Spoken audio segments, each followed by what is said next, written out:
Hey there, I'm Tracy Rigdon, and this is the Contrast Project Lounge podcast.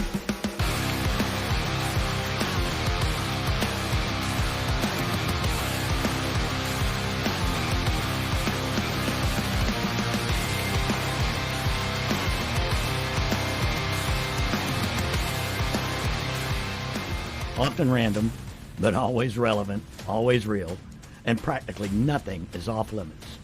This podcast is for you. Are you ready for this? Let's do it. Welcome back to another edition of Wednesday Night Live of the Contrast Project Lounge podcast with my very special co-host, Mr. Jim Alabiso. Jim, how are you doing, buddy?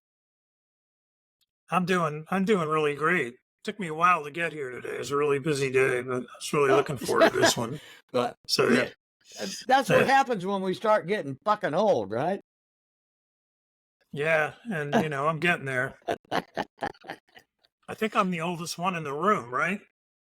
Well, I yeah, am. That's right. I'm older than you. yeah, That's right. that's what you tell me. But listen, we got a great show tonight. Well, we have joining us tonight, Mr. Renaissance Man, Charles Gaskins. Charles, how you doing? I'm all right. How you doing? I'm doing great, buddy. Okay, good. So Charles, your bio mentions that you were born in Jacksonville, Florida, and then you kind of like floated around quite a bit, and had some other things going on. Tell us a little bit about that. Well, yeah, I was born in Baptist Hospital in Jacksonville, Florida. Starting as a teenager, I would go to New York City a lot. Actually, even before that, because my oldest sister moved to Manhattan in the mid-'90s. So visiting her there, it was normal for me to be in New York a whole bunch. And by my late teens, I was spending several months a year there. And then when I turned 23, I moved there full time.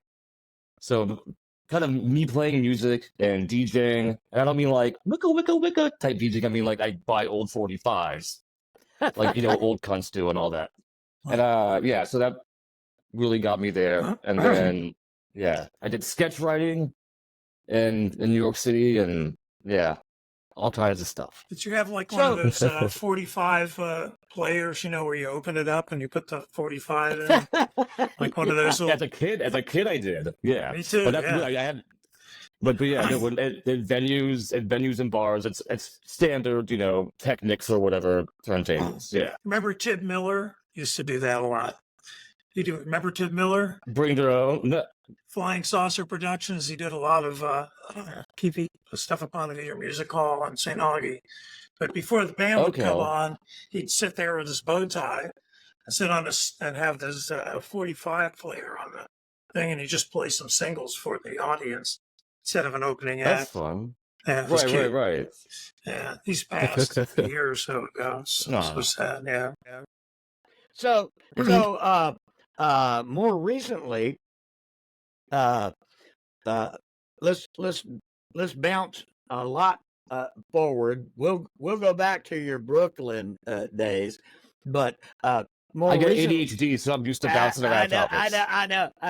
I know. But more recently, a lot of people in Jacksonville will know you as being one of the members of the Creepy Tikis. That's true. I played bass for them. Yeah. But I was in the band for, I guess, a year and a half. Yeah, Donovan's a really nice guy. Yeah, I listened to the episode when you interviewed him. Yeah, and it's funny because I couldn't tell if you were saying something. Shit. Yeah, go ahead. But yeah, because a guy that lives down the street from me, Jungle Jeff, who was the other guitarist other than Donovan, he had contacted me one day and was like, "Hey, these two other guys and I, if you want to start this, instrumental surf rock band, do you know how to play bass?" And I was like, "I've played bass before, and yeah, I'm sure. I'm usually a drummer or a guitarist or a singer, stuff like that. I can do a little bit of keys and harmonica." But I was like, "All right, yeah, I'll play bass." And I had never met Gory Corey or Dr. Wolf or Hula La Banshee in my life. I had met Jeff before, and so I have all these strangers coming into my basement. and for practice. And I was nervous as shit because I was just like, these people have practiced together already. I don't know what the fuck I'm doing. Like, yeah, but it worked out. It worked out well. Yeah, yeah, a lot of fun. We played some really good gigs. Yeah, there's me playing bass at a Justice Club. Yeah. So the you lived and breathed Jacksonville, but let's go ahead and backtrack. At some point, early on, you decided that it was time for you to, act. Evidently, it was an accident. You moved up to New York. Yeah, because like I was saying earlier, since I was a teenager, I was going there very regularly. And one day I was taking a sabbatical from my work, and I was like, I need a good month off. I was so stressed out.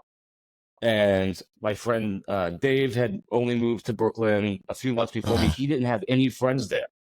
And I remember phoning him one day.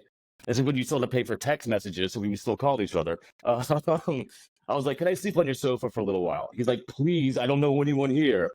And so about a week after I was staying with them, his roommate came home from work and said, and was like, hey, just to give you a heads up, at the end of the month, I'm going to move in with my girlfriend, so you might want to start looking for a roommate now. And Dave just turns to me and goes, you want to move in? And I was like, fuck yeah, let's make it happen.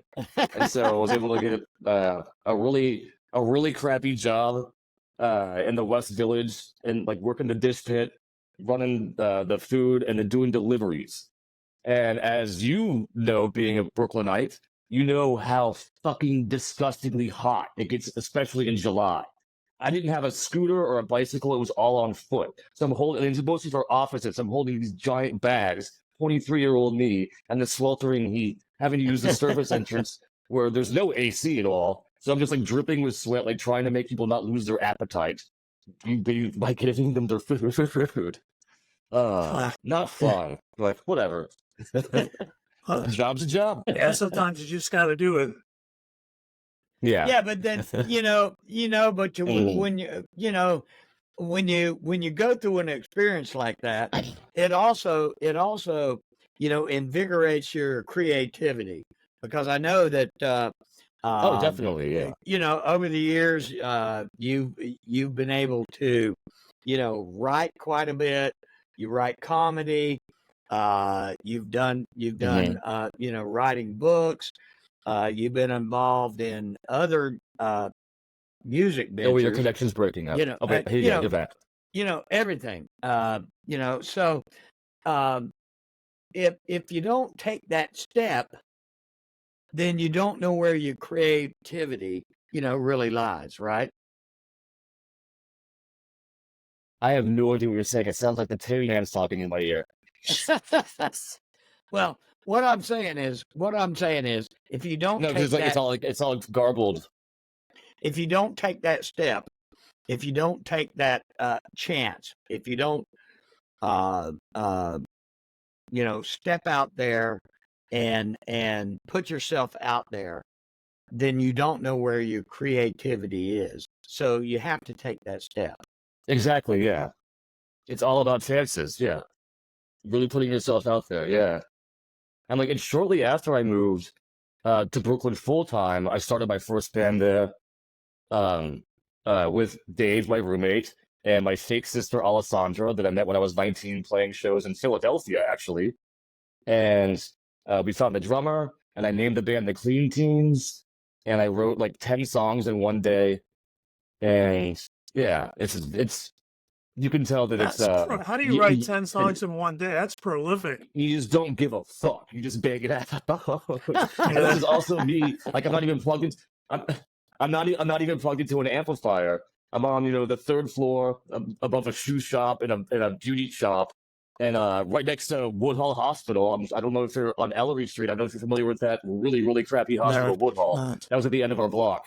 And so I can't plug into an amplifier, so it's just me with an electric guitar, and I'm just writing stuff. And I always come up with the music first, and then as I'm playing it, I'm making up gibberish that ends up becoming real words, and then I'll sit down with a legal pad and actually write out the lyrics. That's like McCartney and Yesterday and Scrambled Eggs. right? Because the first lyrics he ever wrote was scrambled eggs. How I really love my scrambled eggs, and my girlfriend, she has pretty legs. And then he wrote the lyrics. Right, yeah, that's the best way to start off. You just say like random stuff, and then you really flesh it out. Yeah. Oh. And yeah, I'm the that band Clean opposite. I'm Teens. the Oh, sorry. opposite of that. I was just saying, Oh, I'm you the start with the opposite of lyrics that. first? I'll have an idea and I'll jot it down, and then I'll start screwing around with it, and then something pops out. You know. Yeah, I wish I could operate that way. Well, I mean, it works both ways. Sometimes, I do what you do, but I don't know. I just have to have some kind of subject matter in my head before I start finding some kind of melody or progression or whatever. Man, I wish I was that prolific. Just banging them out. That's great. I'm a fairly mediocre person, so. Yeah, but tell us real quick. You have written a lot of stuff. You've written a lot of books, correct? Yeah, I'm the ghostwriter for 3 autobiographies. Autobiographies. Yeah. And you also are a comedy writer. Yeah, I did that a lot in New York for sketch comedy, not for stand-up.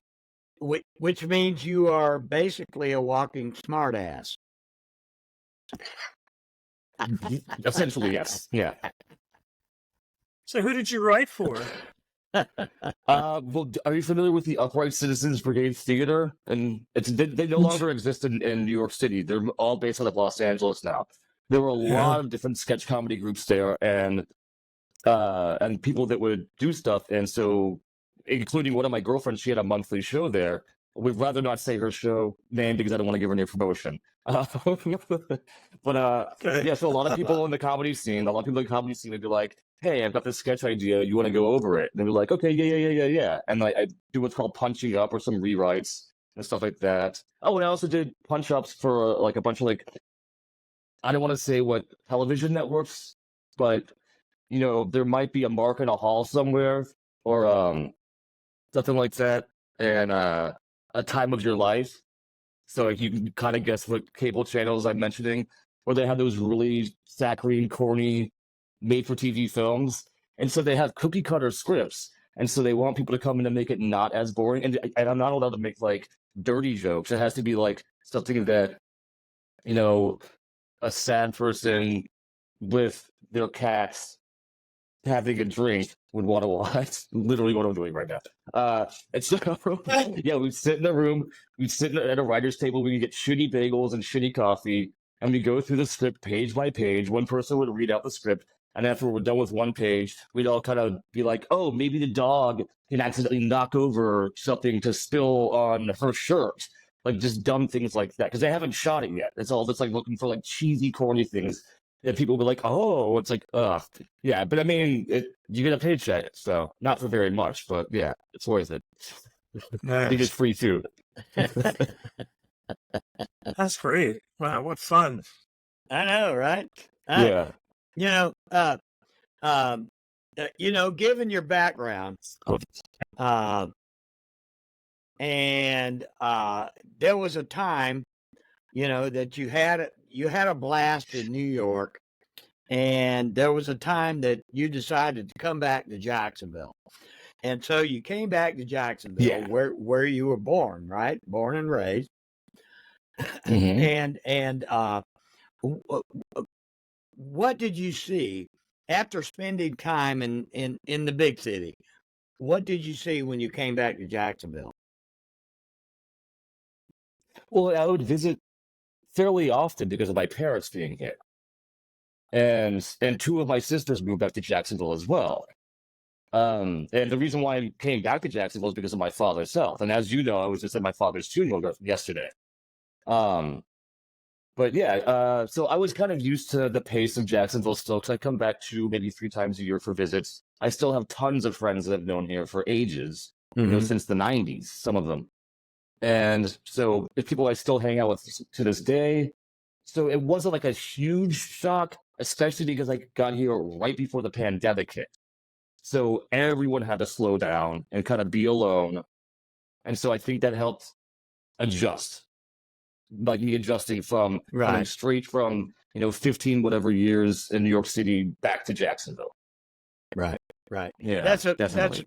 that's a big And adjustment. like you, Isn't it? oh sorry, That's a big adjustment, isn't it? it is. Yeah, it's weird, but luckily I do have a lot of really great friends here, so it makes it a lot easier. Oh, and also I live in Avondale, so I'm able to walk around freely. Like I live like a block from a really great corner shop and a deli on that side. There's a burger and beer place, and then a venue nightclub place right by me. And yeah, so I mean I'm able to walk all over too. I haven't owned a car since 2005.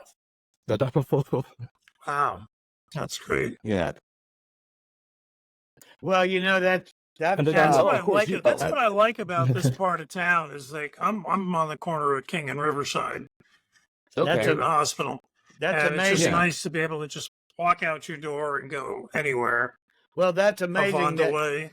That's amazing that points. you say that. Yeah. My very good friend Shelton Hall, recurring Yeah. I've co-host. known him for a very long that- time, since I was like 18 or so. I know Shelton and I. We go way back.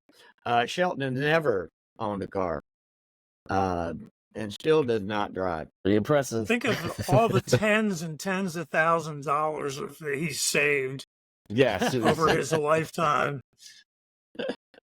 Like the insurance, great. the gasoline, like everything. Yeah. That, Yeah, luckily no. I have friends that they'll send me a text and they're like, hey, we're gonna go here. Want me to pick you up in 20 minutes? And it's like, all right, yeah, sure. Or I'll get an Uber if I need to go somewhere, if I can't walk there easily. And yeah. yeah. So, Well, yeah, I mean, I when- love this part of the city. Well, when he and I both worked at Folio at the same time, he Mhm. lived in Riverside, and I did not. But he walked from Riverside to the Folio offices downtown almost every day. And let me tell you, that's a long walk. That's a long walk. Yeah. It's good exercise. That's a long goddamn walk. Which I think I need a little bit of that, actually. Well, Oh, yeah. No. I ride my bike about 3.5, 4 miles every day, every single day, every morning. That's great. Yeah, nice. Yeah, I recently Yeah. bought a bicycle, and I just need to assemble it. Because it came in a box, and I'm just like, I'll put it together once it gets a little when it gets a little cooler out. Okay. Yeah. Okay. And then also I have a 19. Oh, Go ahead. You also have a what? I have a 1965 Vespa Sprint 150 that I have to get a little restored. I bought it when I was 19, and so it's like it's a real from 1965 Vespa. It's beautiful. So Yeah. this is the perfect neighborhood to like just cruise around with that, run errands. Yeah. Yeah. I used to have a little scooter I'd go around Riverside with. It wasn't an old, Nice. it wasn't a 65. But I really enjoyed it. It was great. It's a great town for that. But then it got a little scary because just the crazy drivers going down the side Yeah. streets just freaked me out. That's true. Yeah. No, understandable. Well, Yeah. Some people drive like total assholes. So yeah. Well, Hey, yeah, Hey, but we knew it wasn't Shelton. yeah. Hey, Charles, let's talk about your record company. You had started a record company at one time. Oh yeah. You had started a record company at Mm-hmm. one time and evidently got your ass handed to you. A little bit at the end. That's why I stopped putting out vinyl. Yeah, in 2010, just as almost a joke, I put out a 7-inch because I couldn't afford to put out an LP, a 12-inch. And I wanted to put together a compilation. And I don't know if you're familiar with this drug called Jankum. No. Okay, I'll clue you into this. And in 2010, there was actually a news piece on a local Jacksonville station talking about how this new drug that the children in high school are doing called Jankum apparently originates in Zambia, Africa, and it involves taking raw sewage or shit and piss in a bottle, putting a balloon over the top of it, letting it ferment in the sun so the balloon expands, and then you huff that. And it is true that there are really poor areas in Zambia where kids do that to get high. But no one was doing that in Jacksonville. It was kids making jokes about doing jankum. They had read about it on the internet. And so one of my friends in Jacksonville had sent me an email with that video clip and like a bunch of musicians and stuff in New York. That was kind of like a running joke for about a month. And I was like, fuck it. I know so many people across the country in different bands. I can ask them to write a song that's, under a minute, like 30 seconds to a minute long. And I'll cram as many songs into a 45. And I'll put that out as a joke. I only pressed 500. I never did any advertising for it. I posted on this, it was an old message board called Terminal Boredom, and just be like, hey, yeah, doing a thing on Jankum, pre-orders I'm taking now. And it just blew up because of the topic. And there was a lot of bands that were popular at the time in like the punk scene. And so I sold out before I even got the sleeves or the records delivered to my house. So, of course, I did a second pressing. Oh, actually, hang on. Move, little baby. We get to see one. Yeah, I actually brought... This is actually a photo I took of myself. My wife at the time, I took some of her eye makeup or whatever and smeared it on my face. And I put it on schmutzy colored marbled vinyl, so it's kind of like sewage. And then on the back, there's a bottle and a balloon. Yeah. Hey, Tracy, next time I come by your homestead, I'll bring some balloons. Oh, sounds good. Sounds good. Yeah, I ended up putting out a series of only 2 LPs, and then probably 10 45s, 10 7-inches, mostly from New York bands. And I only wanted to release stuff by bands that had never had a release before. I wanted to make sure that they had a proper platform so that they could sell stuff at their gigs and all that. And I had a website, would sell stuff, and yeah. So it was, I was like trying to like help out the small fries in the music community that I thought were amazing groups. Okay. That's great. I've got a question. You had mentioned in your bio that at some point in your illustrious career, bouncing around over there in the Northeast, that you almost became a porn star. Oh no, that happened in Jacksonville. Oh. I had just turned 18, and this chick that I went to high school with, she worked at the Orange Park Mall, and I bumped into her one day, because she knew that I was going to be at someone's house hanging out, and so she had this card on her from one of her workmates that her and her husband were looking for well-endowed people to film a demo reel for the wife. And so you're well endowed. And I'm like, are you serious? And so you're well endowed. Hey, not my words. Those are her words. All you listeners out there. No, because she knew. So yeah, it was very uncomfortable. I go to I'm the feeling apartment really insecure right now. No, I go to this husband and wife's apartment in Bay Meadows. And like they have like the living room set up with a bed and like a side table with condoms and lube, and they had lights put up, and it was just so awkward. And it's just like I couldn't go through with it. Like started to, and I was like, you know what? Nah, I think I'm gonna split. Like, yeah. Especially when she was like, oh, you're just nervous. Hang on. Like, let me go down on my husband. And this dude, you would not expect what came out of his trousers. I was like, oh, wow, okay. That's, yeah. Now I feel insecure. I thought that I was packing something, but, yeah. So, yeah, it was, interesting. I had just turned 18 as well. So, like, I was just barely legal to use these films, yeah. Wow. I'm sure there's a cassette tape of that floating around somewhere. But I never saw the light of day in the... As far as I know, it didn't. Yeah. Yeah. No. And I never saw either of those people ever again. Yeah. Thankfully. They made me feel kind of weird. Like, they weren't like cool, like, hey, like, making me comfortable. They're just like kind of like a seedy would be a good way to describe them. Oh, you know what? Yeah. I was making sure I was watching my wallet the whole time. That's a pretty wild story. I know. I just got And that's one of the tamer ones for my life. I know. I just got a text message from a friend of ours. We were going to talk about something else. Charles, we were talking about earlier some of the crap that was going on in Riverside. A lot of blusterous, bullshit that was going on in regards to the rainbow crosswalks in 5 Points. Which are gorgeous, by the way. They're beautiful. I just sent a link over to Danielle. Let's see if we can get her in here. Okay. Okay, yeah, let's get her in. Yeah, one of the things that bugs the shit out of me is what I've seen in the news about all the people that have big, the bigots and the homophobes and everything, talking shit about exactly, painting rainbows on the roads, and why the hell do we have to spend taxpayer dollars on this shit? And in fact, well, it wasn't taxpayer dollars. It wasn't taxpayer dollars. You're exactly right. Yeah. Hold on. I mean, I think we should have them up year round. Yeah. I'm especially in this area, it's like, yeah.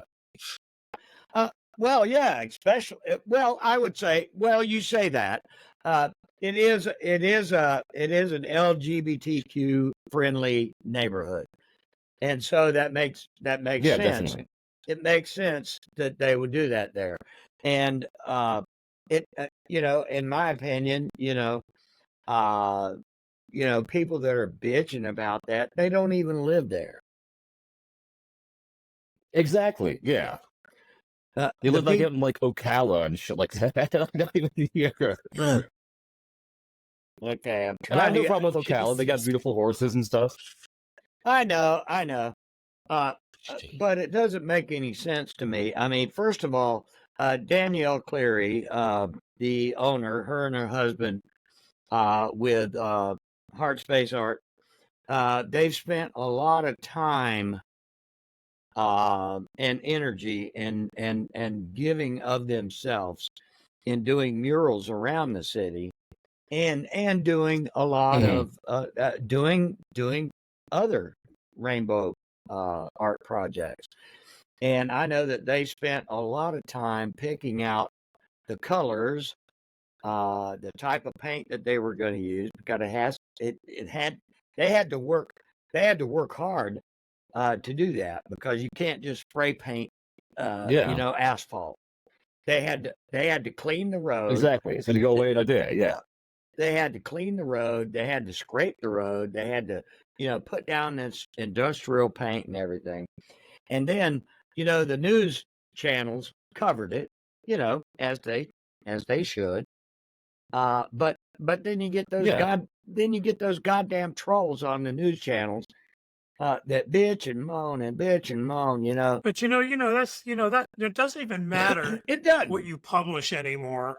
You're always going to get the haters and the trollers. Even if it was like, hey, there's going to be a river cruise on the St. John's River on Saturday, right? And you'll get like 10 people talking about lying about how polluted it is or something, and I hate this, and it even doesn't even matter. I don't even think it has anything to do with LGBT. It's just these people that troll.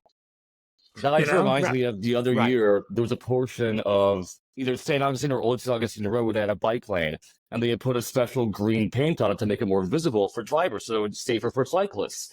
And these people were saying like, "Oh, these are liberal lies." I'm like, "You can literally drive the fuck over there and see it, you dipshit." And hi, Danielle. Hi. Hi, Danielle. Can you guys hear I haven't me? seen you. Hi. I haven't seen you in so many years. How are you doing? Yeah. Your signal's freezing. Good. Yeah, I'm go ahead. good. Sorry, you froze up there. Yeah, I mean, I've shaved my head multiple times since you've seen me and grown my hair back out. Since I've seen you. I'm doing good. Thanks for having me. Yeah. Well, Danielle, we were talking. Yeah, we were talking earlier about, all the hate and bullshit that's, going on about the rainbow crosswalks. Uh, and I know you've seen it, and I know you've had to combat it. Uh, uh, uh, Tell us a little bit about that. Well, I guess I expected some, considering Bill's climate in Jacksonville, right? Like that in regards to that. But yeah, I guess I was surprised at how big it was. But I honestly like it's terrible that we're still 2024 and people haven't realized that everybody's just trying to live their lives the way they want to freely. Um, you know, um, I I think it's a little silly, but at the same time, I'm really happy and honored to be a part of it and to be included in the project.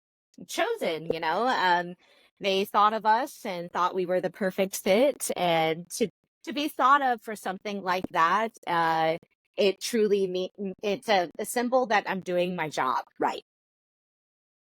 It's quite an honor, actually. Absolutely, Yeah, it is. Absolutely, it is. Yeah. And I'm super humbled that they chose us and we chose to share that with other artists, and that's kind of the heart space way. And to make it a community thing, and because it's about the community for us. So well, you know Yeah. what? And, no matter, we were just talking right before you came on, we were talking about, the, people make comments and stuff on the social media and the news and all that, and trollers and all that. It just, yeah, it really almost doesn't matter because it doesn't really have any effect on what actually exists and what reality is. The art's there, the LGBT community is there, and people that are out there being haters, they just fade away with the news feed. people are always gonna hate on what you do, and if using art as a tool, as a voice, is important, and I think it's part of every artist's journey to use their art in the way that suits them. But the trollers online, that's gonna happen, and especially Yeah, in we were something just so saying that. controversial. But at the same time, 5 Points really needs some love, and the people that visit there and that are communing in that space is this community, and so it just feels really good to give some love Yeah. there. And I mean, the outpour of love, yeah, there's been the trollers, but the outpour of love has been incredible, so that's been great See, you too. can take the love personally. You don't have the trollers who just don't even phase you, I don't think. You I So mean, they welcome they back. really Yeah. haven't directly came at Heartspace or me directly, even though we Oh, were wait till after mentioned, this airs. obviously. I, Yeah, but I always say, a little, publicity is good. I mean, Yeah, now exactly. more people know about us and know about 5 Points and what 5 Points is about. I mean, this is really, that's why I said in my post, this is 5 Points, because it is. This is 5 Points. Uh-huh. It speaks for itself. So. I mean, it's just part of the culture here in Riverside. Hmm. The whole 5 Points, King Street, Avondale, and all that. oh, I mean, it's just absolutely, absolutely. it's just why people come here. I mean, this is Yeah. really. I mean, this part of town. This whole Murray Hill, Annabelle, Riverside, 5 Points. It's like the cultural center of this city, this huge city, Hmm. actually. Yeah, yeah. And people still want to call Bay Street North downtown, but Riverside's still downtown. I don't think there's much they're going to be able to do to change that. Right. It's like, okay, downtown is defined as where all the businesses districts are, and the banks and the healthcare and la-di-da. But where do the people go? Yeah. I mean, you're either a beach person, or you're a riverside person, or you're a south side person, right? Or a cat lady like Charles. Or no, like Tracy. He's got more cats. I have my one cat here who likes to be on the air. Charles has how many? Well, only 2 of them are mine, but I have 6 in the house right now. You do? Yeah. So, Oh my god. Tracy, I had 10. Tell Danielle how many you have. I had 10 up until a month ago. I found homes for 4 of them, so yeah. I'm the winner. I'm the winner. I have. Yeah, you are. I was going to say 14, but it's actually 16. Okay, so Tracy is the childless cat lady. No words. I have no words. That's my dance imitation. Sorry. I know. They're my babies. Anyway. They are Oh my my God. babies. They are my babies, goddammit. Here's Good one of dog. mine You know right what now. they- It's a Monsieur Paul. Monsieur Paul. Hi. Yeah. Little baby boy. I don't know if you can actually see him. Yeah, I got 3 orange. I got 3 of those orange tabby males, and then I got 5 solid black females, and I think Ooh, nice. yeah, and 1 black male, and another 10 calico females. Wow. Oh, did you take in litters? Like I know people that have done that, like where it just happens. Like now you can't get rid of them, and yeah. I live in the woods. I live in the woods. They're feral. Okay, And that's good. and I live in the goddamn woods, and they're feral, and they just keep showing up. There you go. You know, You know and what? They probably honestly, commune, and they're like, "This is where the food is." yeah, but you know, honestly, the tribe never gets any bigger than about 14 or 16. It never does, and I've been out here for like 30 years. The males often, what they'll do is they pick out the alpha male, and then the other males will just disappear. And then we're left with 1 male and like 10 females, you know. And then a lot of the time, I know. That's right. But I mean, you know, it's a lot different. It really is a lot different living out here in the woods than it is living in town. Yeah. Sometimes Yeah. I catch a lot of shit from my friends that live in town. They like, get all the, trap them and get them fixed and do all this and everything. I'm like, you know what? I got a whole lot of goddamn animals out here on my property. I live on 2.5 acres out in the middle of fucking nowhere. And it's a long way from Jacksonville. So if you live in Murray Hill and you got 10 cats on your property, that's a problem. But where I'm at, it ain't a big fucking deal. They get these cats take care of my snakes and the rats and everything else, and I don't give a shit how much they breed. I don't. That's a good boy. Yeah. Well, as long as it's not, I mean, I feel like, it seems like you have a system down too. You said they don't get the herd doesn't get any bigger, they go through their things. It doesn't. You have a system down, it sounds like. That's good. When they get tired of it, when they get tired of each other, they move on. And that's just a fact. when an alpha male takes over out here, the rest of them disappear. They just move on. They go somewhere else. And after that, it's not my problem. And that may sound a little. I was just looking. That may sound a little crass, but I was raised in the goddamn South, and so that's just the way we do things. I think we lost her. I was just looking at the. Oh, really? You started talking about alpha males.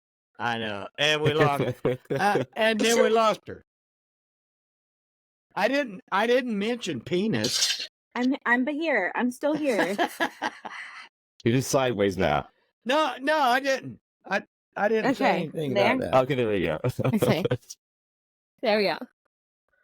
Sorry, I got closer to my internet because it was lagging. So I wanted to get closer to my internet. I'm going to see if I can pop this picture in here so people know we were talking about. Hang on 1 second. I was just looking at the artwork on the 5 points because not everybody's seen it. Mm. Oh, it's beautiful. So I'm going to try to get this on here without screwing up everything. Oh yeah. But here we go. I think they did a wonderful job. And you know, she actually Seriously, posted. Yeah, she actually posted over time. You know, people were saying, you spray paint the damn road, it's just gonna turn black in a month and all that shit. Well, no, it's not. Because Danielle actually, her and her team took the time to scrape off the asphalt, and they used a commercial grade oil paint on the road, so it's going to be there. It's going to be there. Yeah, I mean, it's just really. It's going to be there. Brightens the place up too. It does. It does. It's going to be there unless a bunch of assholes go up there, just like we were talking about before. That have mentioned on social media, they have already said that they were going to go up there and, spin their wheels on it and fuck it up, Sure. Well, you see they're getting the these roundabout ideas. there, somebody's already already happened. Spray painted that. Nothing artsy. It was just somebody took a grade, and just and kind of like defaced it. But anyway, I just wanted everybody to see it. I hope she can get back on. Well, let me clarify that for you, Jim. The 5 points is not a roundabout. It's not a roundabout. Well, yeah, but it's whatever it is. Nobody knows how to use it. A 5-point intersection with a beacon in the middle. Yeah, nobody knows how to use it, but that's all right. But you talk about roundabouts. The Edgewood roundabout that they put in up there in Murray Hill, evidently, it is a roundabout, but nobody fucking knows how to use it. They've already had and then there's one in Rochelle. They've already been people. I live on the one on Rochelle and the Teardrop. Oh,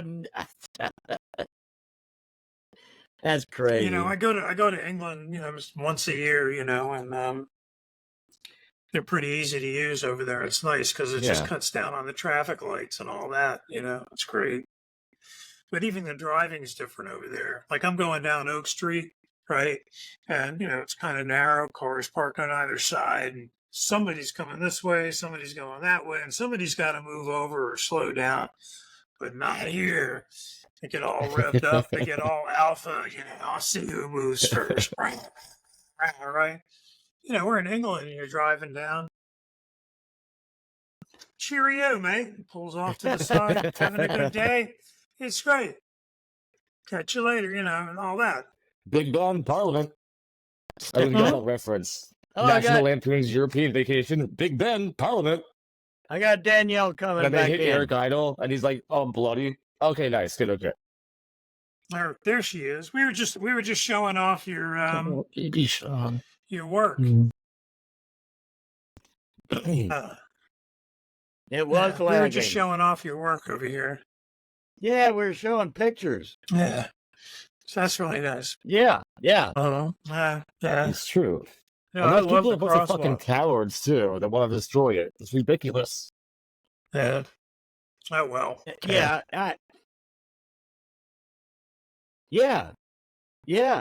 Yeah. Swings and roundabouts, yeah. Swings and roundabouts. Yeah. Hi, baby Hey, girl. Tracy, that might happen to this show now. You may lose like 30 viewers and gain 70. I lose 100 people every time I say fuck. We might lose a few people after Charles mentioned that. What do you call that drug with the balloon and the... Jacob? Yeah, that'll kill a few. Do you know what that is? Do you know what that is, Danielle? The Jacob. So Tracy, next time we come up with an idea for an episode, we'll just have the Jacob episode. We'll have Danielle on and Charles. Okay. And balloons and... Yeah. I'd rather do whippets. Wow, wow, wow, wow, wow, wow. Yeah. Wow, wow. I got a couple butter poppers. Oh, here we go. I got a bottle of Rush right here. Want to do my it? goodness. Uh-oh. Oh, my goodness. You're legal. I mean, come on. Yeah. Uh-oh. Ah, Hey, that is Charles, relaxing. who was your Yeah. favorite punk band? Oh, that's fucking hard as hell to answer. Well, I one of know. them, I asked the difficult questions. the Cramps. And then another part of my headphones. Another Wow, we're poster getting of the a tour. Cramps. Yeah, a little bit. Man. And I got some fun Howlin' Wolf Muddy Water stuff here. Howlin' Link Wolf. Ray. That's a mirror. We got a Niagara print that my ex-wife bought me. It's actually really signed by her. Yeah. Wow. I got all kinds of fun shit in my house.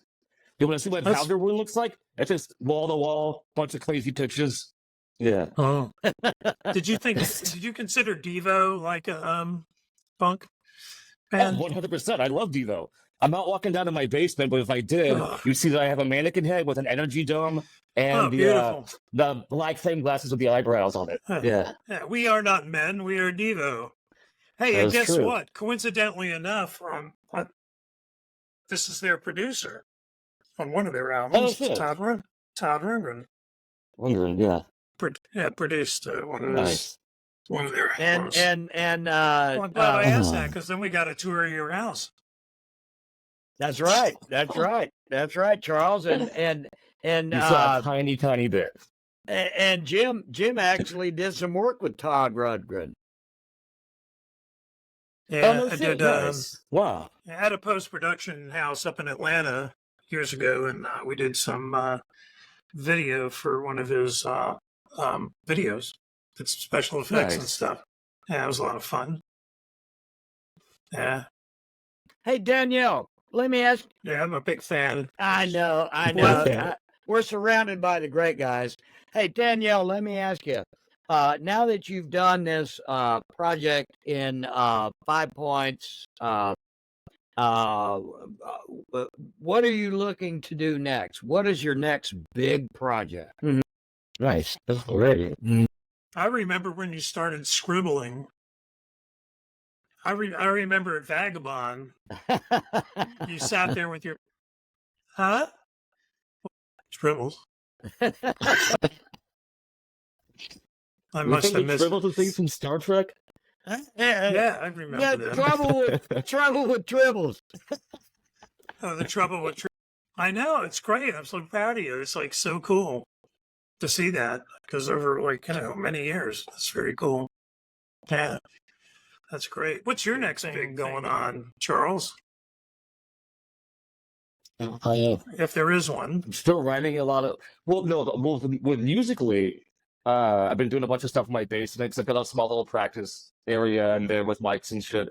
And I'm writing all stuff so that way I can get people to play in the band and say, this is the way you play it, the way I fucking did on this recording. And then make you go play live. Yeah. And then Yeah. I'm still writing a bunch of erotica under pseudonyms, which is always fun. That's seriously one of the things This- I do. and that- Well, yeah. That seed was I'm not making planted this when you up. were. That seed was planted when you were 18, right? No, I didn't start doing the erotica thing until my early 30s.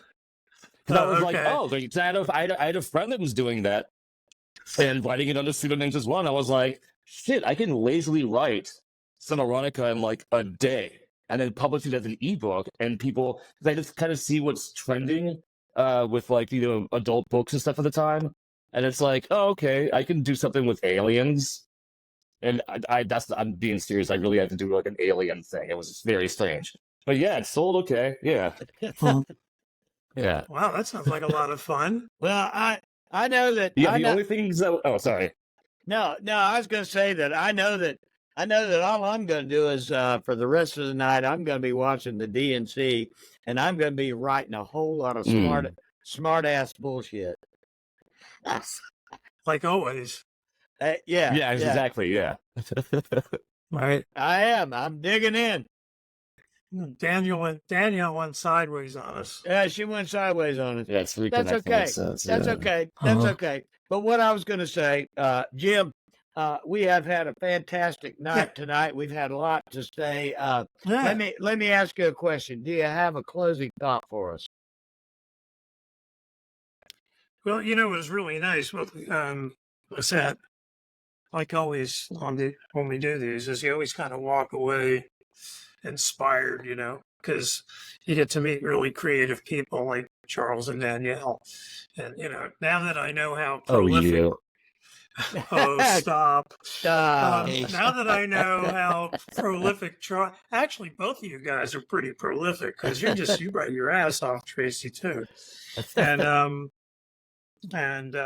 not, I'll just like get an idea and I'll scribble it down. And then when I get inspired, I'll flesh it out or something. Or if it's something that's really flowing, it might be like 2:00 in the morning. I might write something in its entirety, but that doesn't happen often. So it's nice to see that. And it was really nice to see how Danielle has grown in her career over the years as well. So that's great. And it's so good to have that artwork and 5 Points. Makes me really proud of where we live. I love living here. Absolutely. It's just a great thing. Charles, how about you there? Charles? Closing thoughts, Charles. Do I have any closing thoughts? Yeah. Oh, this is something we all need more in our life. We all need more butt shakers in our lives. Everyone needs more butt shakers in their life. I butt shaking, it makes everyone happier. That's going to be my dream scene tonight. Okay, guys. Stay where you are. Yeah, that's my closing thing. Yeah. All right, stay where you are. Thank you so much for being with us, Charles. And thank you so much. Thank you for having me. Thank you, Danielle, for being with us. And thank you, everybody else, for joining in. Peace. Yeah, thanks for watching, y'all. See ya. Well, that's a wrap. Another fantastic episode of the podcast. You can find us on all the social media platforms, wherever you surf, Facebook, Instagram, Twitter X, Threads, wherever. Don't forget to like, share, and comment. And on our YouTube channel, don't forget to like, share, comment, and smash that subscribe button. If you're streaming audio for the podcast, you can find us wherever you get your favorite podcast programs. In the meantime, I like to tell everybody, take care of yourselves and each other. Until next time, peace.